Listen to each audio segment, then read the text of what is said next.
We are here to understand what is wrong with our boy Kevin. And automatically, Kevin deserves the classification. That boy just ain't right. This book is so fascinating to me. I've watched the movie a long time ago, and I really wanted to read the book to find out more details so I could arrive at a just conclusion as to what might have inspired or corrupted Kevin to be the way that he is, and what has possibly corrupted him to do the atrocity that he committed the Thursday event. Now, this is the only problem that I have with the book. The author Lionel Shriver, her writing style in this one is a bit grating. It is a bit overly posh, snobbish, but I guess this style serves to further illustrate just what kind of person our protagonist Eva is, and that's nice. I like that through the writing style of these letters, because the book is comprised of letters sent from Eva to her husband Franklin, and the way she writes these letters are a bit infuriating. Eva comes off as a bit of a annoying person. Okay, she's a bit annoying, and to me, Eva, Kevin's mother, she has that Karen in her. Okay, she is basically the embodiment of a Karen. I want to talk to your manager.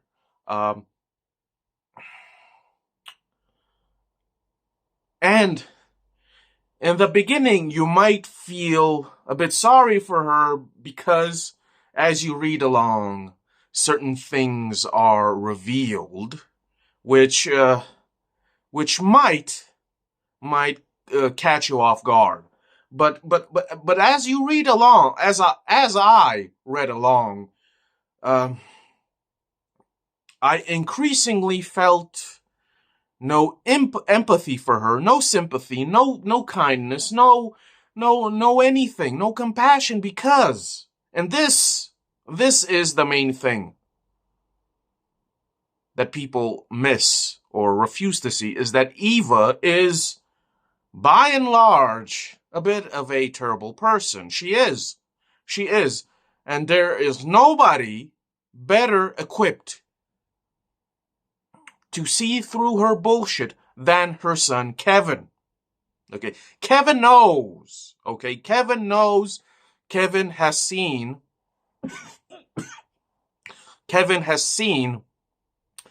through her bullshit from day one. And this is something else that I would like to say. Okay, Eva has her negative qualities, her bad aspects. To me, she's not a likable person. She's overcritical, and she criticizes. And this is the cherry on top, because she criticizes things that she is also guilty of. So she is a bona fide hypocrite, and her son Kevin tells her again and again what kind of a hypocrite she is, and she just brushes it off, and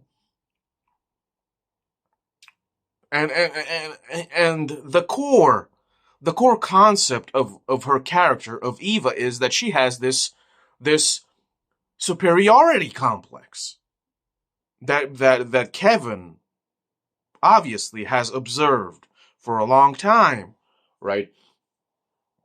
Eva, because she is well traveled. She is I don't know, she owns a traveling agency. I don't know. She has a pamphlet. I don't know. But she has been around the world. She has been around the block. And she boasts that if you give her a map of any city in the world, she will be fine. She can orient herself. And yeah, the gist of it is that she has a terrible superiority complex. But this is what I wanted to say. Even though Eva is an annoying, irritable, unlikable person, she has her saving grace. She isn't full-blown terrible. She has mitigating aspects. She isn't just 100% you just want to smack her in her face. Okay? She has a humanity. She is a real fleshed out person. The author, Lionel Shriver, does an amazing job at making her three-dimensional, an actual human being. She has her moments when she is actually a good person, a good mother, a good wife, a good member of society, whatever. But mostly, unfortunately, all of those positive aspects of her character are overshadowed by the mountain of negativity that she embodies. She is, let's just say this, she has a bad vibe to her. She doesn't have anything good to say about anything or anyone. Whatever the subject may be, she just can't stop being overcritical because her superiority complex keeps on emerging, right? And because they live in America, because she has been so well traveled, she just doesn't have anything nice to say about the USA and Americans. But anyway, so Eva is an unlikable person. She is a Karen personified, right? But she's still human. You can see the light in the darkness when it comes to her. And I say this, okay? If Eva is this, person you don't want to hang out with, Eva is this person you just want to keep your distance. The moment she opens her mouth, you're just like, well, I guess I'll leave now.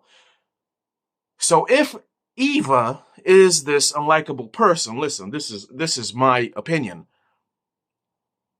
By comparison, her son Kevin is Eva's final form, okay? Kevin is his mother's final form, okay? Eva retains certain human qualities that make her redeemable. Whereas Kevin, he's just too far gone. He's out of here. He ain't normal. That boy just ain't right. Okay? So Kevin is the final form of Eva. He is just, there's not really an actual word to define him. He's cynical, pessimistic, sarcastic, nihilistic, cynical, whatever, right? He doesn't really have any redeemable qualities. He's not even human, okay? At best, Kevin is a misanthrope, okay? Where his mother, Eva, just generally critiques everyone and everything. She doesn't have anything nice to say about anything or anyone. Kevin, on the other hand, just hates everything and everyone. He hates life. He hates living. He hates everything about life and living. He just hates people. He doesn't want to do anything. He just hates everything. He was born just indifferent to everything. I mean, he hates everything. And this is so intriguing. Kevin, the moment he came out of the womb, he was just like, he just didn't like his mama.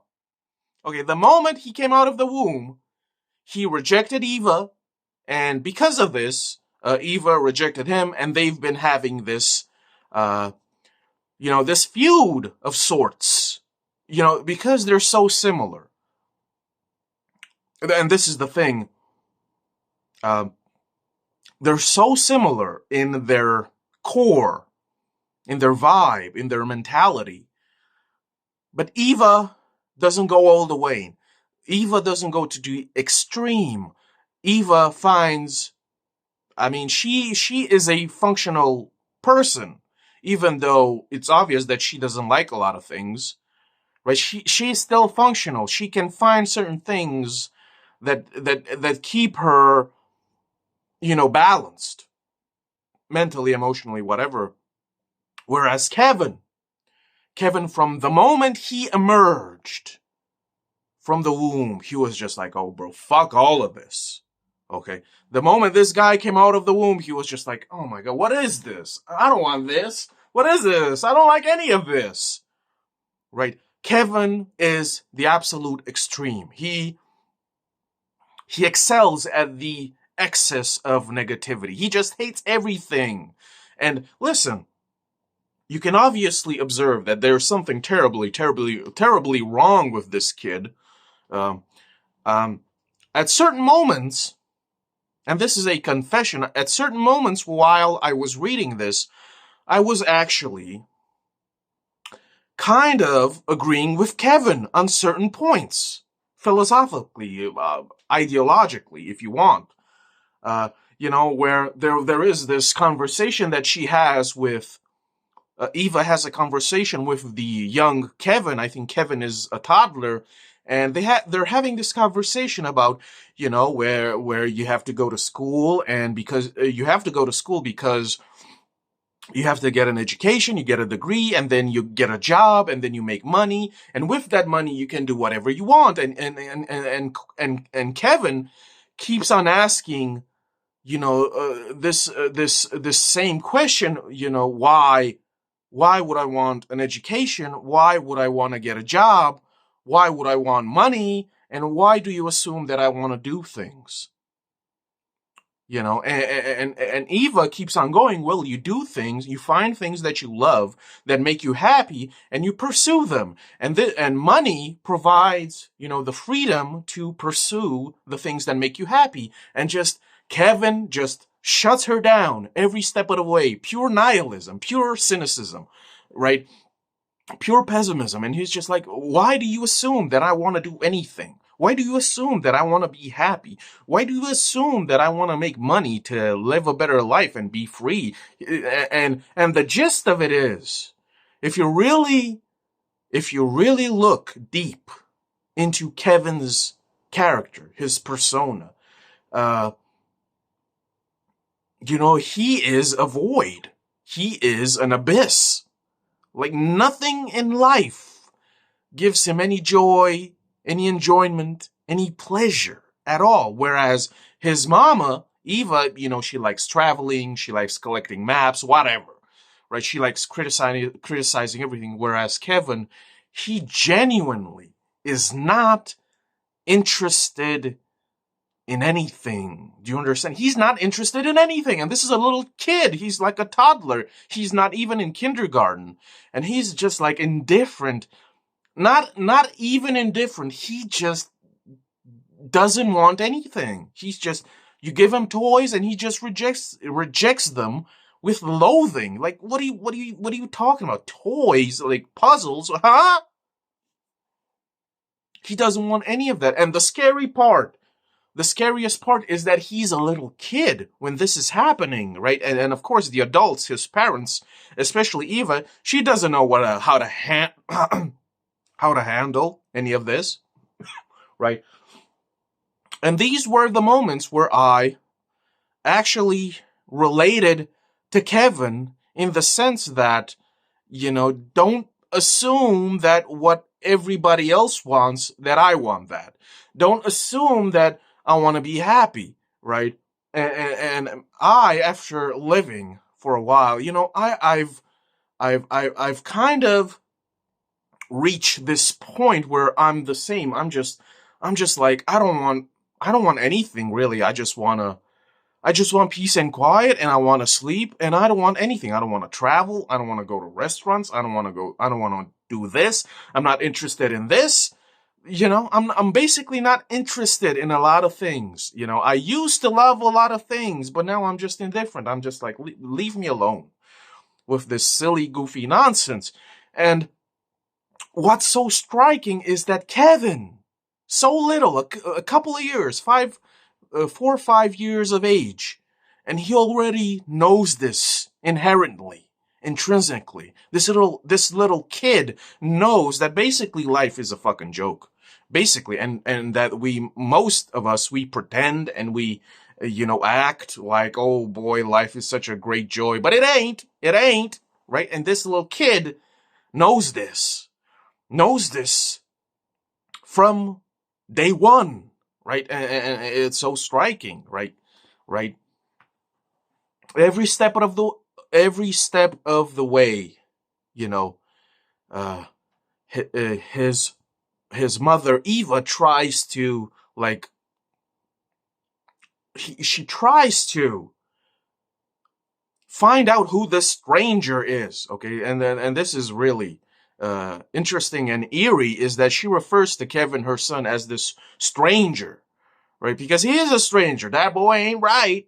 And she tries to get him into traveling. She tries to expand his culture. She buys him books. They try to get, his parents try to get him involved in things, and he just doesn't care. He doesn't bite the bait. He doesn't want any of this. And they still assume that because most people do this, out of desperation, so they don't have to face the music, that everything is pointless, they assume that, of course, Kevin has to be the same. Whereas you quickly find out that Kevin ain't the same. Okay, that boy just ain't right. And even when he is, a teenager, 14, 15, 16 years old, questions start to arise. What do you want to do with your career? What career path do you want to follow? What university or college? What are your hobbies? What sort of field or profession do you want to pursue? Kevin, my boy, old sport. And he's just like, bro, just leave me alone. I don't want any of this silly, goofy nonsense. And basically, Kevin states that he wants to be on welfare. Like this boy's smart. Why work at anything?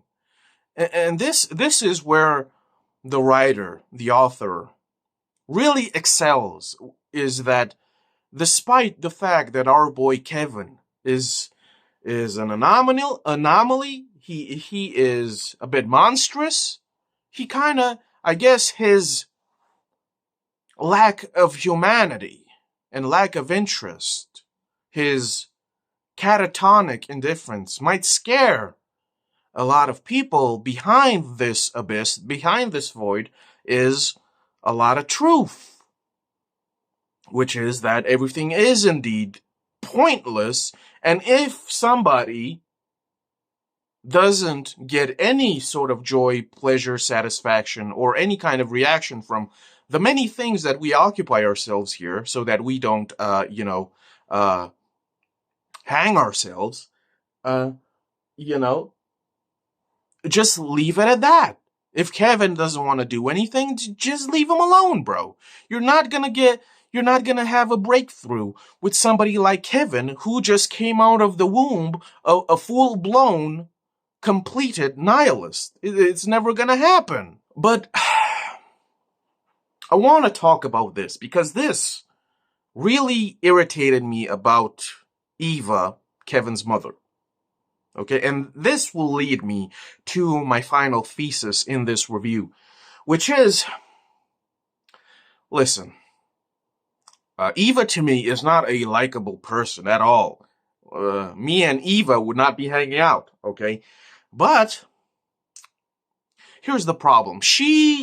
Even though she keeps vacillating between having a kid and not having a kid, she is in her mid-40s, 44, 45, or maybe 46, when she finally decides to have her first kid.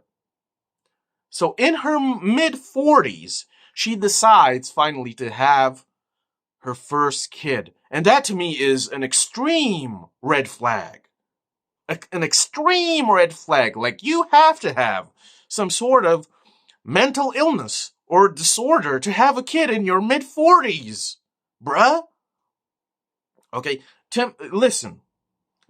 I've made a video on antinatalism, but listen. To me, if you want to have a kid for whatever fucking reason, you should have a kid at the latest in your mid-20s. At the latest. And even then, you're stretching it. You're pushing the envelope. Okay? And this bitch, Eva, she decides to have a kid, her first kid, at the tender age of her mid-40s. And I'm just like this is a crime against humanity. She should be locked up. Okay? She should be locked up for this. Okay?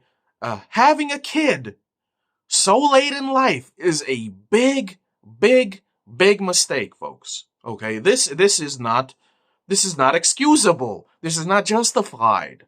Okay? I came from a family with old parents. Right? They were 40 when they had me. Let me tell you, it wasn't a smooth ride at all. I remember, I think it was in first grade, we had a parent-teacher conference in first grade. And, you know, I was looking around and I was small and I sort of got the vibe that something wasn't right in the classroom. And I was confused. And then it finally hit me. I realized that my dad was the only one with white hair. Every other parent was just fresh, young, and my dad looked like he was my grandpa.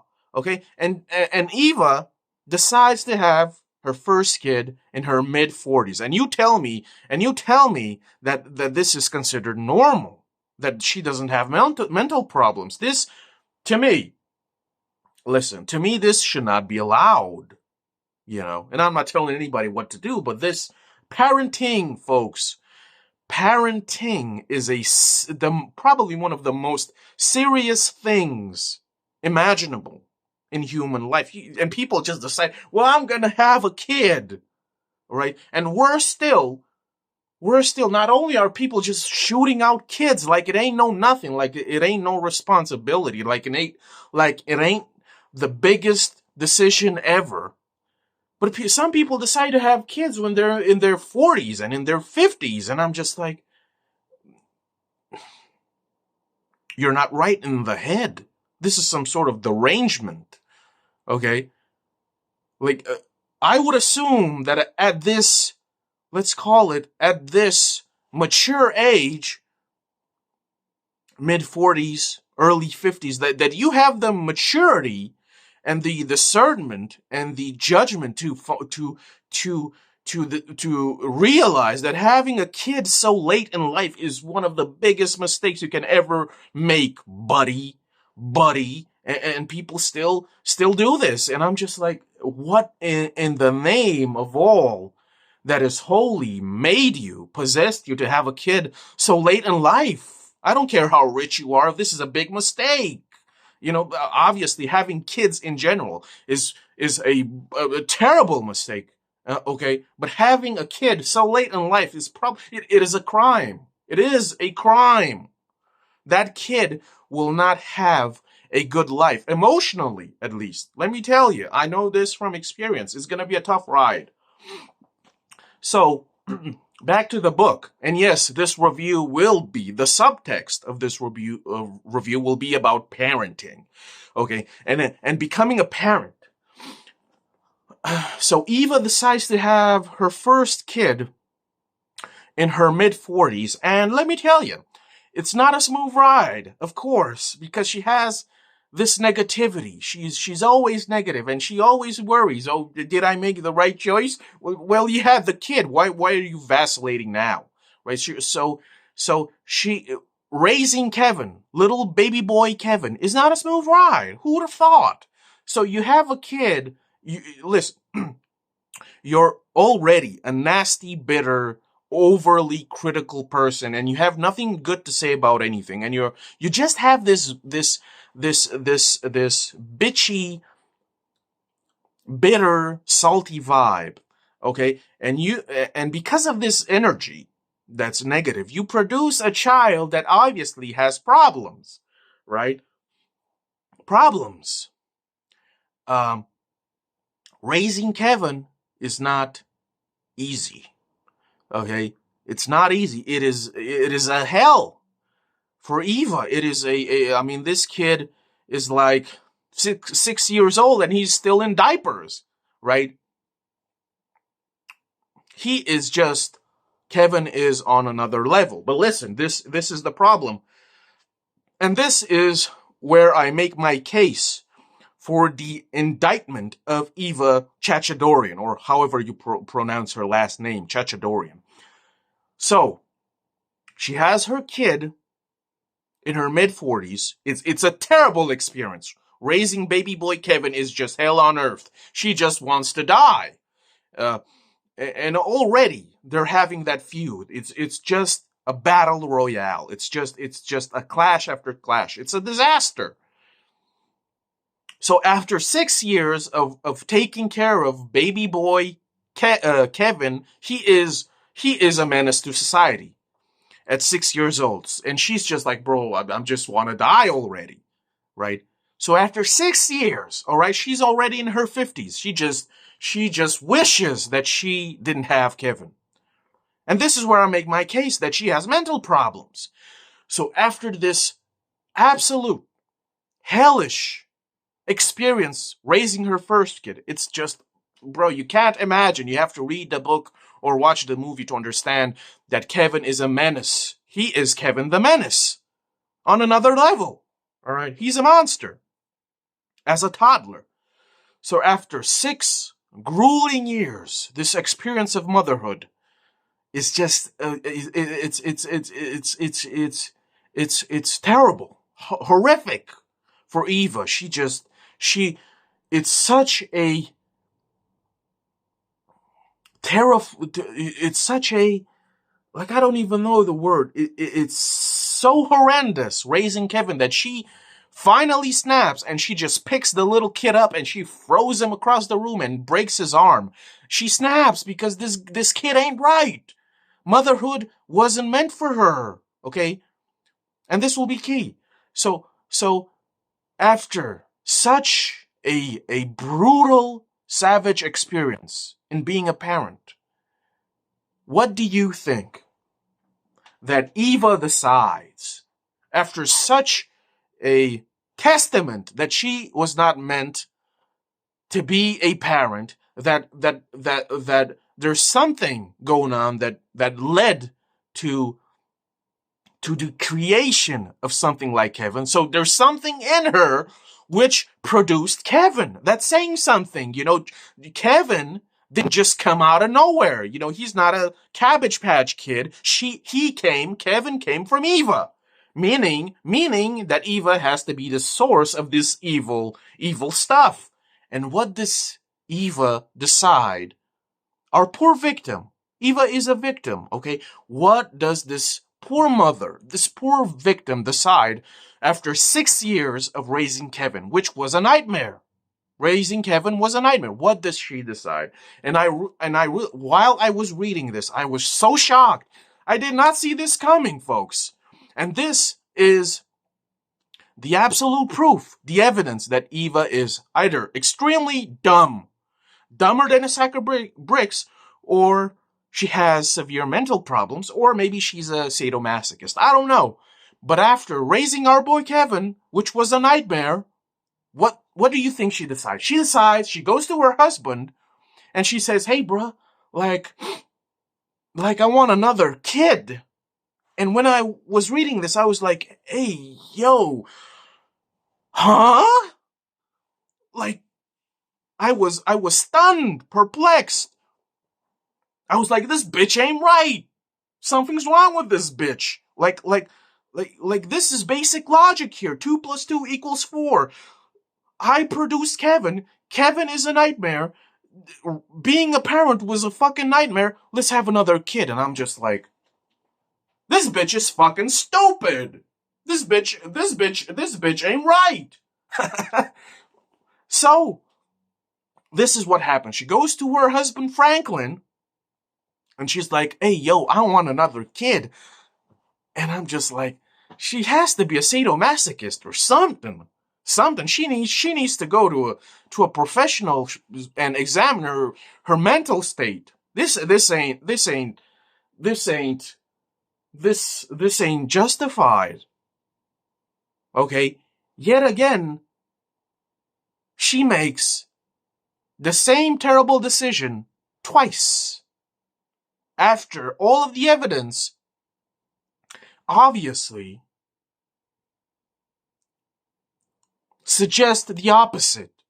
Motherhood was a big mistake. Having a kid was a big mistake. Having Kevin, the menace, was a big mistake. All these 6 years raising this fucking devil was terrible. And after this hellish experience, this poor victim, this poor mother, Eva, she decides to have another kid. In her 50s, by the way. I'm just like, I was already like, you need one of these. You need one of these, right? Even her husband Franklin, which he is pretty naive, by the way. He's a simple-minded person.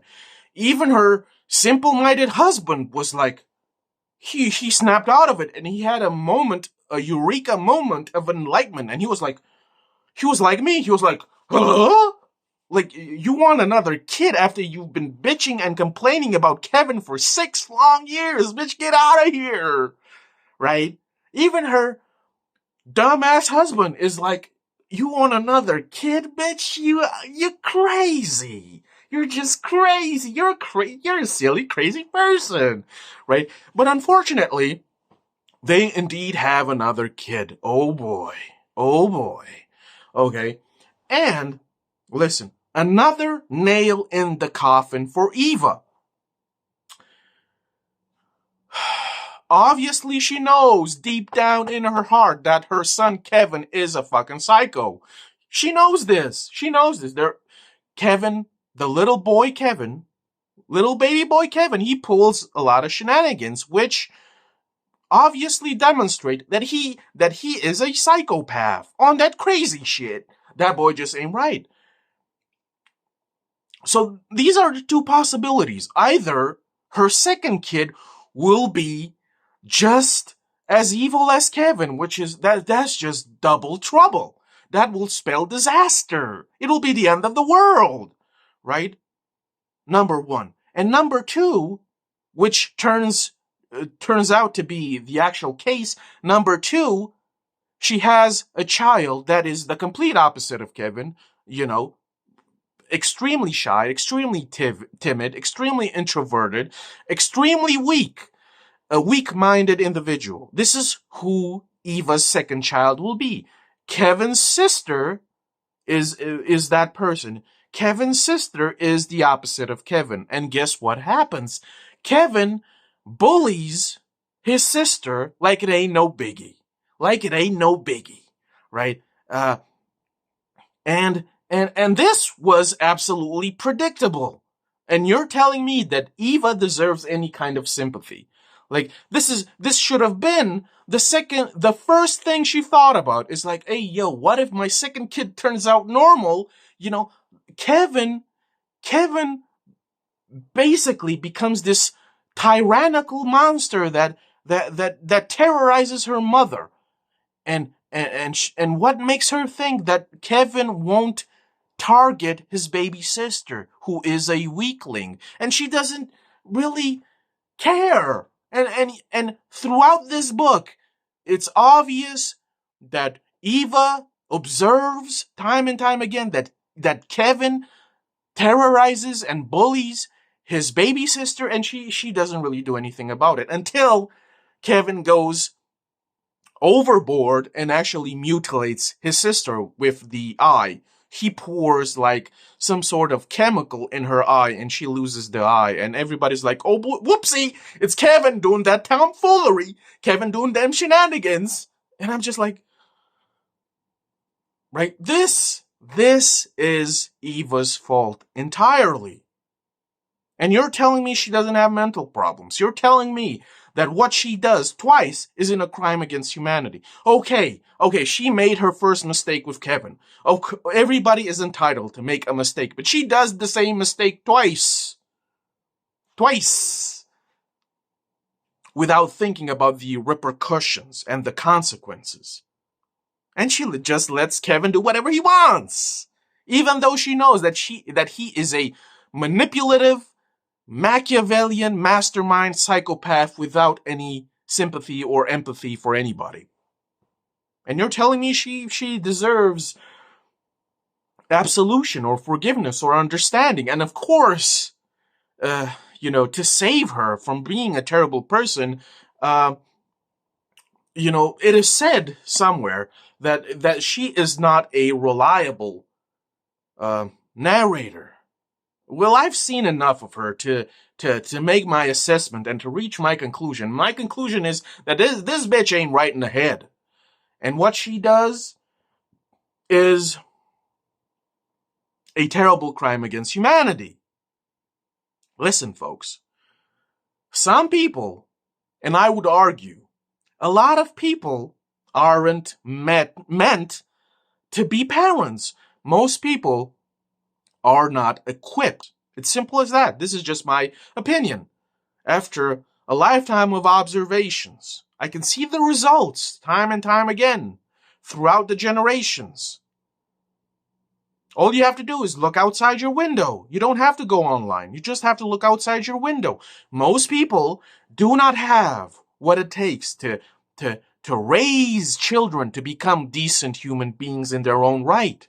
Most people are incomplete. Most people lack certain things. Most people are juvenile. They never mature. And most children, they seem like most people today, and children too,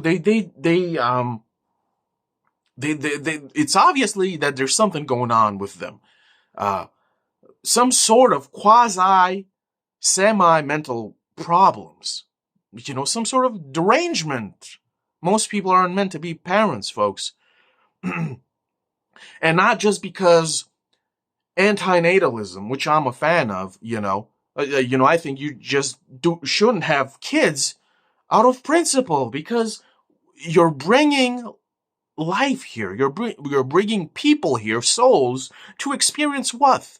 There are certain good things that happen to most people in life, but life generally is nothing but suffering, folks.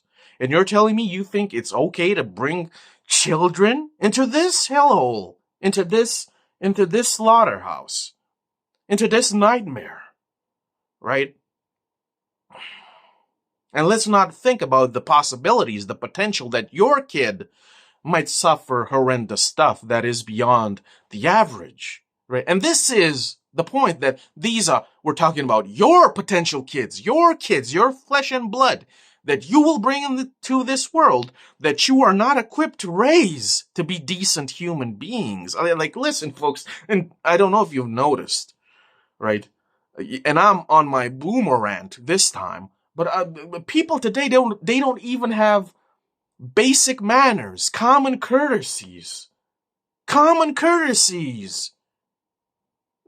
on the street, in restaurants, in shops. Basic manners, basic etiquette. And I'm just wondering, who raised these semi-animals? Right? They don't know how to speak in public. They raise the volume so that the glass shatters. Right? They have no sense of shame, no sense of embarrassment, psychopathic in a sense. They lack something. Something is missing. And I'm looking around and I'm questioning who raised these people. What is their household like? Right? And this, of course, happens because most people take parenthood and siring children so lightly.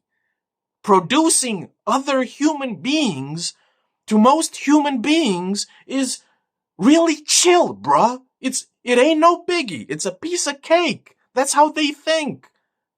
Parenthood is the most serious, most responsible duty to have ever existed. Folks, you don't just decide one day, well, I want some kids, honey. You're a moron.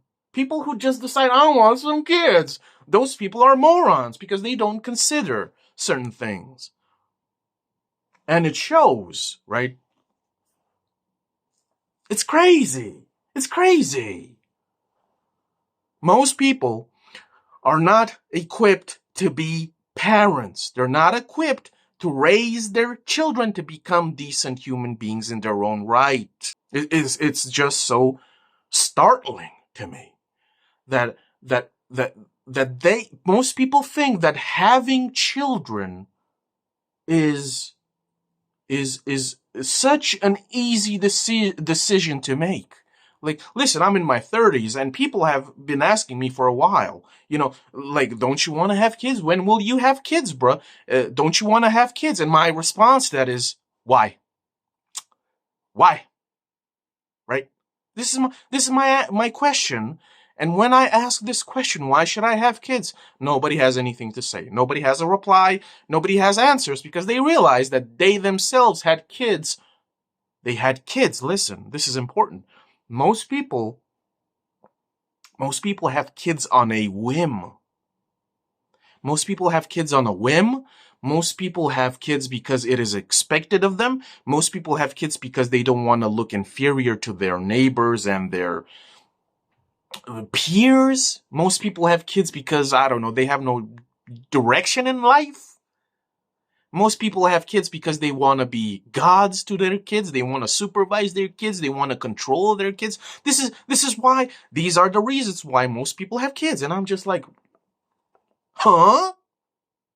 And people are wondering why everything is falling apart. Society is falling apart because most people imagine that having kids is the most common thing possible. Yeah, we're going to have kids. Of course we're going to have kids. Why are you going to have kids? Because you're a moron, right? The fact that most people trivialize having children to such a degree that it's so insane to me. It's so people don't contemplate this at all. On a whim. People just have kids. And listen, when people have kids, my question would be, oh, you want to have kids? What makes you think that you're entitled to have kids? What proof do you have that you are worthy of having kids? What skill set do you have, right, to prove to me that you will be a good parent? You're not equipped to be a parent. I don't care how wealthy you think you are. Right? Listen, it takes more to raise a proper, complete, decent human being than wealth and possession and materials and advantages in life. Certain key ingredients. Okay? And people just this is it.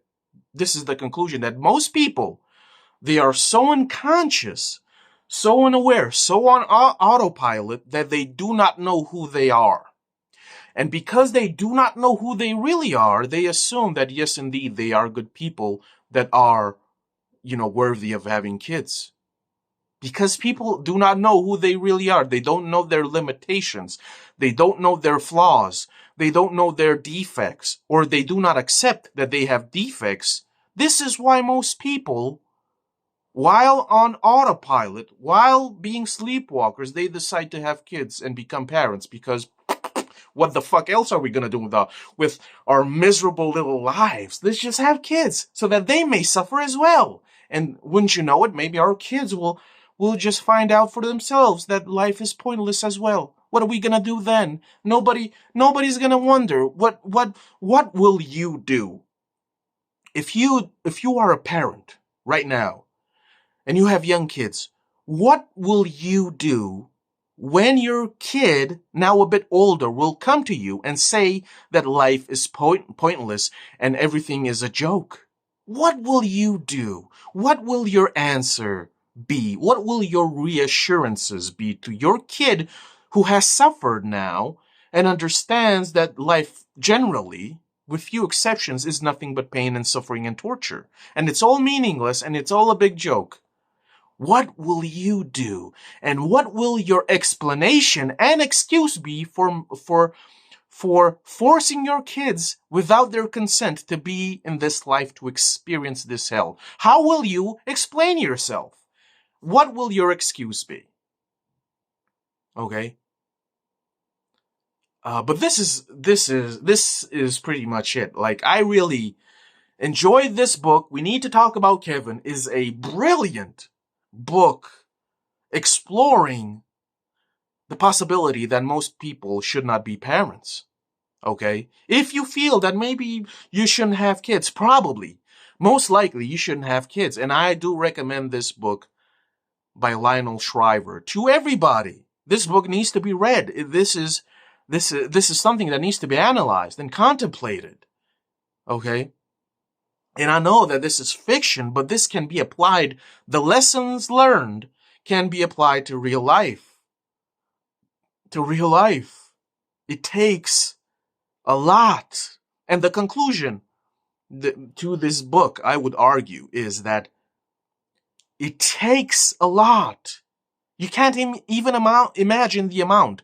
It takes literally everything and beyond to raise a proper human being, folks. Everything. You as a parent, you have to make the ultimate sacrifice time and time again because you decided to have kids without your kids' consent. It's your duty, your responsibility. And even then, you might fail miserably. This is what it takes to raise kids to be decent human beings. Okay? And of course, you can argue, when it comes to Kevin, and of course, there's a frequent mention of, school shooters in this book because the author was fascinated by this phenomenon in America in the late 90s, where just everywhere, teenagers, 13-year-olds decided to go on a rampage for whatever reason. The question is always, is this nature? Is this nurture? Is this genetics? Is this just random chance? Is this just being a bad parent? Is this just, I don't know what it is. So I would say, and this is not a cop-out, but I guess the general answer is that it's in equal measure, all of these combined. It is nature, it is nurture, it is genetics, it is because you have a bad vibe and because you're generally a negative person, and everything assembles, everything amasses and creates the perfect recipe to produce a monster like our boy Kevin Chachadorian. Okay, it's everything. It's not just genetics. It's not just nature. It's not just random chance. It's everything. It's experience. It's going through life. It's suffering. All of these and much more. Things that we don't really know even today. Who knows what other factors, unknown factors are that lead to the creation of something like this. And all of these school shooters and serial killers, it's a plethora and a myriad of elements and factors. But I would say the general consensus, the general answer is this. Most people are not equipped to be parents, don't have kids. Because to me, having kids is a big mistake. And worst of all, having kids in your mid-40s, early 50s, you shouldn't be allowed to do something like this. It's reprehensible. Okay? But that's about it. If you enjoy this content, if you want to support your boy. I got a few books of my own on Amazon. The link will be down below. Thanks for watching. This was an amazing book. I highly recommend it. And, see you next time. And we should all continue to read good books because they are insightful. But that's about it. See ya.